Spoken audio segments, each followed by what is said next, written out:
Hi, my name is Ashton. I am the other half of Good Night Out Vancouver. Who's heard of Good Night Out before? Yay!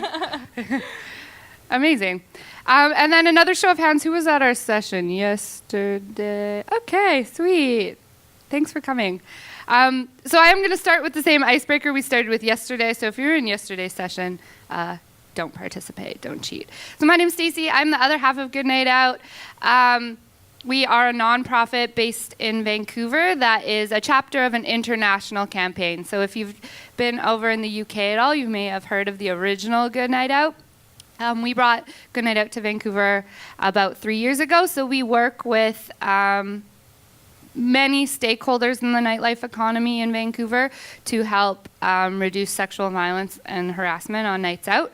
So we have education programs. So we train bars, pubs, music festivals, art spaces, kind of any establishment that hosts music in any form. We also do workshops with young adults on university campuses about safer ways of going out and participating in nightlife. And we run a street team that's funded by the City of Vancouver in the club district in Vancouver on Friday and Saturday nights between the hours of midnight and 3:30 a.m. And they just wander the public realm. It's a 6-block area that has 14 liquor primaries in it. So when all of those bars get out at 2 a.m., it's a little bit chaotic. So our street team helps with that. I'm not going to waste any more time telling you about us. We're here all weekend if you want to ask stuff. 20 minutes is not very long. So I'm just going to open up with some statistics about sexual violence and nightlife. I want you to holler out what you think the best answer to each of these. So one Canadian study reported that what percentage of women in their sample had experienced unwanted sexual touching or persistence at a show or at a bar or at a club?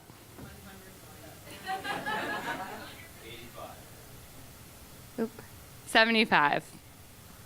So they were randomly recruited on a night out and asked if they had experienced unwanted sexual touching or persistence. 75% said they had been touched, and 46% said they had experienced both.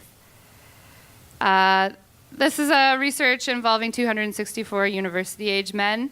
What percentage of these young gentlemen self-reported that they had pressed up against a woman that they did not know intentionally without her consent? That they reported, they self-reported. Let's give them some props. I know, it's kind of cringy, but then you're like, admitting it is the first step. We hope. The same study, which percentage of these young gentlemen self-reported that they had, again, grabbed a woman's butt without, that they did not know without her permission in a bar or a party setting?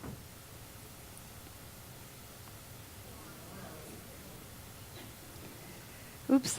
Oh, shoot. I just threw that one.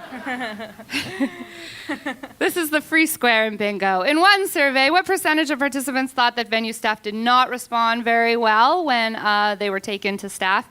The answer is 50. A little bit higher than I think maybe a lot of you were going to say.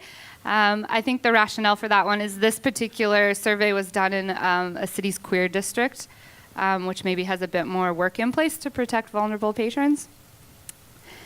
A survey by the Canadian Women's Foundation, 96% of respondents stated that they believed all sexual activities should be consensual, but only how many out of every 3 could accurately describe consent?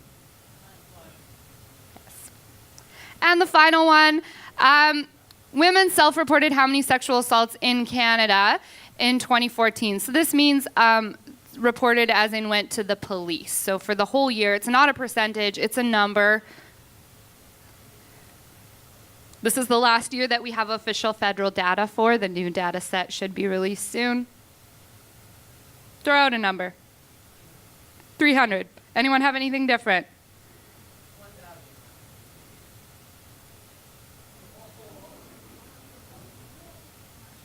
Just over 500,000.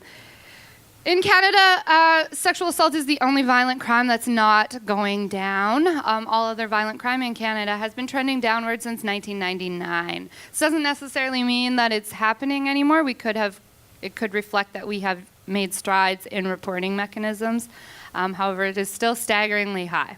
So what does this have to do with nightlife? I want to know, how does this show up in the work you do? What do you see in concerts, clubs, in your bars? What type of stuff are you trying to navigate? Please just holler it out. Everything. Like what? What does it show up as? Yep. Yep. What else are you all seeing out there? What brought you here?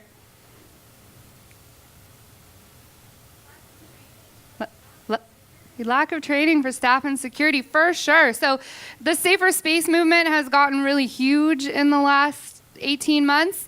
And what's important to recognize about this is you will never, ever, ever, ever be able to make your venue 100% safe for everyone. So the first step in this is recognizing that.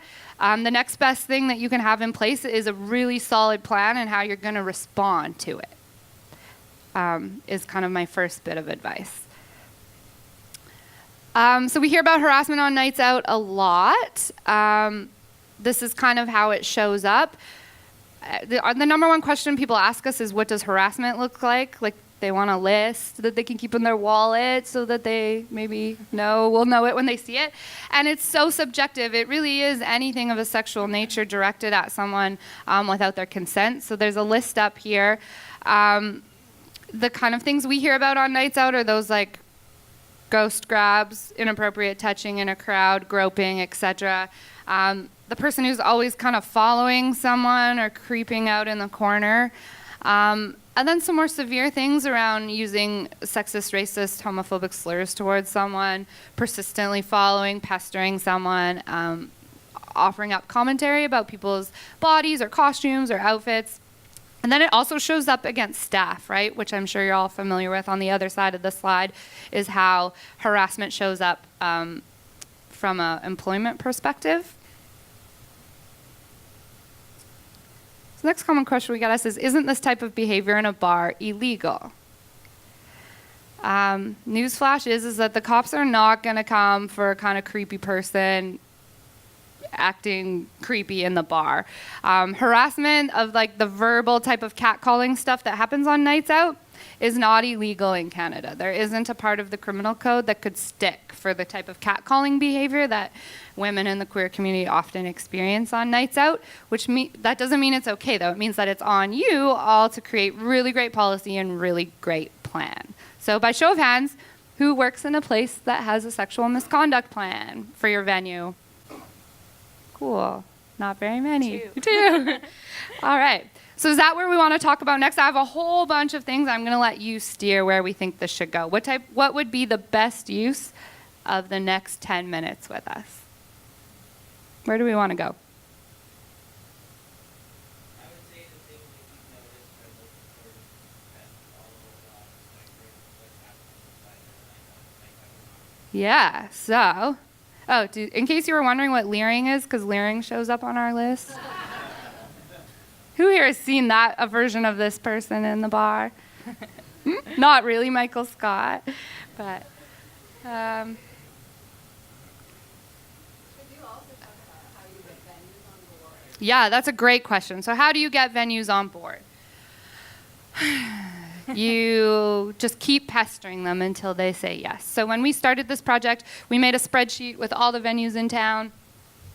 We basically emailed everyone in Vancouver at least 4 or 5 times. We called them, and when we first started, after a year in, Stacey and I sat down and we're like, oh my God, like, we're gonna give this a couple more months, but like everyone we asked, we're like, oh, we don't have a problem here. And then unfortunately, but also fortunately for our project with the Me Too movement, it kind of shed some light of how serious this problem is in our space. But since we had a hard time kind of convincing venues across our city that it's an issue, we kind of worked from the ground level. So we worked with universities, we worked with promoters or anyone who uses like space from time to time, kind of just getting a ground level. We also work with like bands and artists and DJs who want to make a difference and have to navigate in the spaces that they don't feel safe in. Yeah, so when our workaround for getting no's was like, okay, the venue won't, but who else uses the venue? Promotion companies, bands. So we kind of put it back on them and trained their crew, or had them mandated that if they're going to play a show there, the venue has to take training. So that was our workaround. Really, how I talk about this project, which is essentially a feminist project, depends on who I'm talking to. So I sometimes pitch it as like a business marketing. In Vancouver, there's a lot of like a place can have an indie band as an early show and then be a really clubby place at night. I'm not sure if that's like that where you're from. So it means that there's a lot of different demographics using a space. And so that's kind of one angle, is like, oh, I see you've had a lot of like queer bands play. Are you sure you have the right skill set to manage their concerns? So there's kind of a business angle. There's an angle in that our Facebook has become a reporting tool because people have no other avenues to report. So they have an unsafe experience, it comes to us, and then we reach out and say, hey, we've had some community concerns. Can we talk about booking you for a training? But other than that, it's just kind of persistence and really putting together a strong package. If you can find a funder that will maybe help subsidize the cost so that the venue isn't paying for the workshop all up front, that'll probably help. We hear consistently that the price of expert training is a barrier. Don't ever take that. There's a bunch of groups across the country that have like consent groups. So when we first, like in year and two, we kind of like, our way to get into the venues was we would offer like at event harm reduction to promote consent culture with patrons who are actually at the event, and we'd set up a little like chill out zone for people to take a break. So also partnering with different groups who could just come in for your one event and they can keep an eye out on the dance floor. That's another option if the venue doesn't want to get trained. Yeah. That's a great question. Any other questions?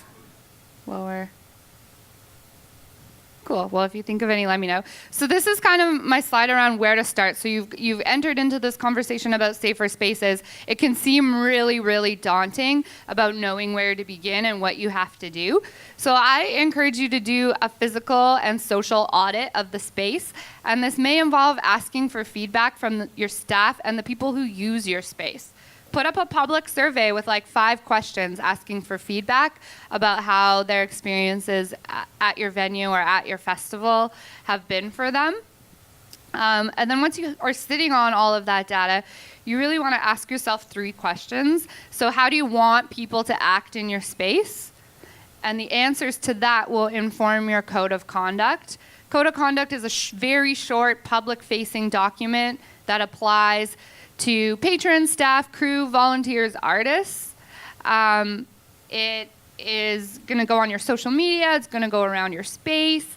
And it kind of informs people about how you want them to behave while they're at your show or in your bar. You then need to create a sexual misconduct plan. So this is a document that's lists all the ways that you're going to prevent sexual harassment and stuff from happening. Outlined in policy format. So this is where you put what your prevention strategies are. It's where you put any resources for staff. It's where you talk about how you're going to mitigate the risks. And it's where you put any trainings like Good Night Out. So this includes things like how many security are on. Of that security, are you going to include non-men security staff? If you're a festival, are you going to have a roaming ambassador team out at night at the festival? Are you going to improve your lighting? Are you going to have a stack of bus passes to help get people home when they've lost their wallet? Anything related to prevention goes in the sexual misconduct plan. And then the third part of this work is the policy. So this is where you just write down when something does happen, because it's going to happen, how you're going to navigate it. So how does a patron report a complaint? If it's Sunday morning, who takes that complaint? Who manages it? If it's in the thick of a packed club on Friday night, who's on staff to manage it? Where do they talk about it? Is it one person that manages it? Do two people have to be present? Just walk yourself through all the steps of responding to a complaint and put them in this area. It'll also include a documentation tool. The one thing I suggest you do when you go home, if you don't listen to anything I said, is create an Excel sheet where you document every safety concern that's been brought to someone. Even if it seems super minor, start tracking them. You don't need to collect the names and information of people making the complaints. That's not what this is for. It's for you to create some accountability around where your gaps are. So anytime someone complains about something uncomfortable, harassing happened, put it in the Google Doc. Record the time, what night it was, who managed the complaint, etc. Just so you have that data. Also in this area is where you put victim supports. Oh, I didn't fix that typo from yesterday. Victim supports. Your statement about what is the line around involving police. This is also where you slide in your occupational health and safety policy around bullying and harassment. So that's kind of what it looks like mapped out, is just work your way through these questions. Any questions yet? Cool. All right, sweet. So show of hands, who has had to deal with a complaint at their work? Ever? And on a scale of 1 to 3, using your fingers, how do you feel the disclosure moment went? 1 was terrible, 3 was you dealt with it perfectly. How are you feeling your comfort around disclosures? Okay, no one's really got a 3, so let's maybe walk through that. So someone comes to you with a complaint, something inappropriate happened on the dance floor. We're going to walk you through kind of, because this is really one of the most important components. No, I've said that like 3 times. Every part of this conversation is important, but how you manage it can really affect kind of how this person reacts and responds. So it is really, really important that you take all complaints super seriously. So someone comes to you, ideally, due to your plan, you know at the start of shift which 2 people are managing complaints. So the person comes, I say, okay, let me just grab my coworker Ashton, and then we're going to go and talk with you for a couple minutes. I go and I grab Ashton. Ashton, that's part of her role for tonight, so she's able to drop whatever she's doing. We take the person to a quiet area where we can hear them. We do not have this conversation on the dance floor where they have to yell the name and what happened, and you're not going to be able to hear them. So we take them to whatever established area where they can chat, and we give them 5 minutes of our undivided attention. We're not looking at our phone. We're not talking on the radio. We're not listening to what's happening up there. This person has our eyes and ears for all of 5 minutes. We approach this conversation from believing them. And when I say that, I don't mean believing every detail of what is coming out of their mouth, but we are believing that they are hurt and they are scared and they are uncomfortable enough in your space to seek you out. And then we're going to listen. How will I know that Ashton's listening? It's silence. So thank you for all actively listening right now. So you're listening to them. You give them the floor in that quiet space. You also, while you're listening, you're not going to assume. You're not playing judge or jury. Whatever they came to you for, you're going to believe them. And then my next step is kind of, what is an ideal outcome for you right now in this situation? 1, it gives them a bit of power back, and 2, it helps you gauge what they want. If they say, like, I want them kicked out, and your policy doesn't say, if your policy maybe says that people get 1 strike, then what this person wants is not realistic. But you say, okay, we do have a 1 strike policy in this space, but I tell you what, I'm going to dedicate 2 of my security team to watching them for the rest of the night, and if we see anything else, they will be removed. And then you document it in your documentation sheet, and then you carve out time in the staff meeting. Yeah, also when that incident happens on that night, you want to make sure it's not an isolated incident. So if it happened in your space, you need to pass it along to your team. We always say that your like bussers or whoever's on the dance floor, they're the eyes and ears of your party. So if you have that incident, make sure your whole team is aware and be like, hey, we had this happen earlier, just keep an eye out. We're all keeping an eye out tonight. So in the moment, kind of addressing someone, so let's say that happened and then the security team is going to talk to this person. A really handy tool for you to do this. So let's say no one on security witnessed it. This is where we often hear things fall apart, because if the security staff didn't see it with their own eyes, it's going to be really hard for them to properly navigate this situation, which I think is where a lot of safer space policies fall apart.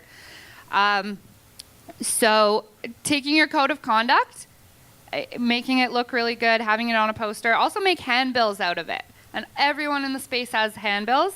And so say someone witnessed Ashton acting inappropriately, a patron did, none of our staff did. I'm going to go to Ashton and I'm going to say, hey, my name's Stacey. It's my job tonight to make sure that everyone has a really good time while they're here. I'm going to give you this. This is our code of conduct. And we have gotten reports that you're acting in a way that kind of is in contrary to this. So please review this. If you have any questions, let me know. But if we do see you violating the code of conduct again, we will ask you to leave for tonight. And you'll have to email that email address on it so we can talk about how to get you back in here. See how much easier that is with all these tools to help you than a security guard who didn't witness it having to talk to someone about something they didn't see. The handbill kind of becomes the tool to do that. So it's kind of our best of tips. I am supposed to open the floor again to questions with the last couple minutes. 20 minutes is not enough time for this convo. Questions? Anyone?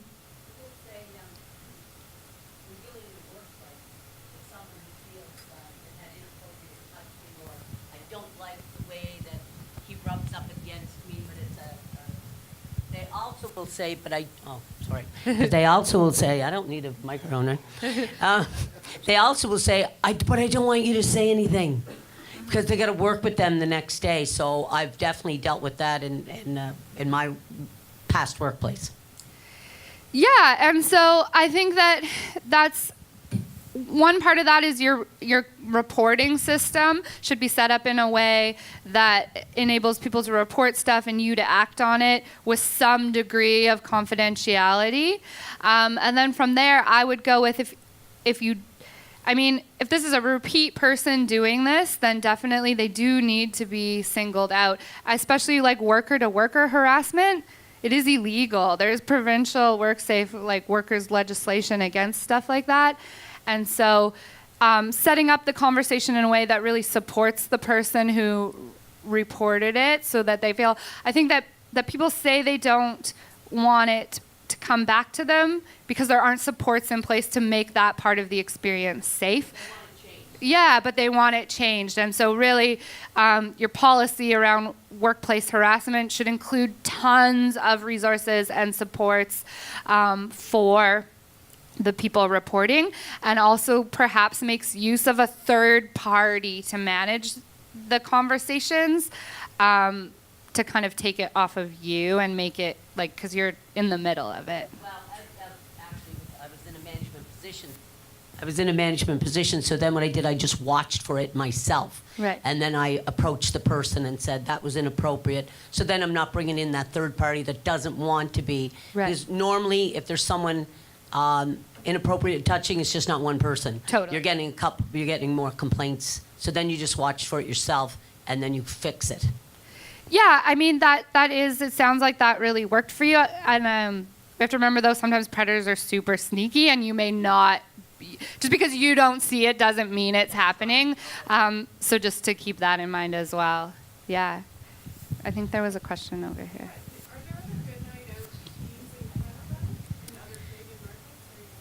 We right now are the only one. So the question was if there were other good night outs in Canada. We are the only one. There are similar organizations. So Toronto has a project called Dandelion, which is very similar. Calgary has a project called SAS, which is also very similar. We are currently applying for some funding with Canada Music Live. to create kind of like a hub and satellites all across the country. It is dependent on how that grant goes, though. Yeah. Any other questions? Yeah. One more and then we'll. Yes. I remember going to Radstorm in Halifax, and they started the show with an all ages venue with Just this is the kind of conduct that we expect and we're championing, and I loved that. And I just wondered if you have other examples of ways to set the tone or in the environment for positive experiences. Yeah, that's great. Tapping into the power of artists is so great. We have a safety rider on our Google Drive that artists can share and print off and use. Posters everywhere, like make them posters that are cool to look at. They're branded. Social media. Code of conduct, like when you buy a ticket for an event, like a little pop-up that says this is the behavior that we expect in the venue. It's a great way. Yeah, and then opening with exactly that. Yeah, prime people for a positive experience, so any avenue you can get at them. Cool. We are officially out of time, but we are here all weekend. Ashton's super noticeable. Yeah. Thank you very much. I think Stacey, Ashton, thank you. And are you guys, you're hanging around the rest of today, right? So Yeah, we'll be around. I think you'll be very valuable in the developments of the day. I've managed to get one of these, so I don't have to go and do that. So yeah, if you do have any more questions, please, the discussion is ongoing throughout the day.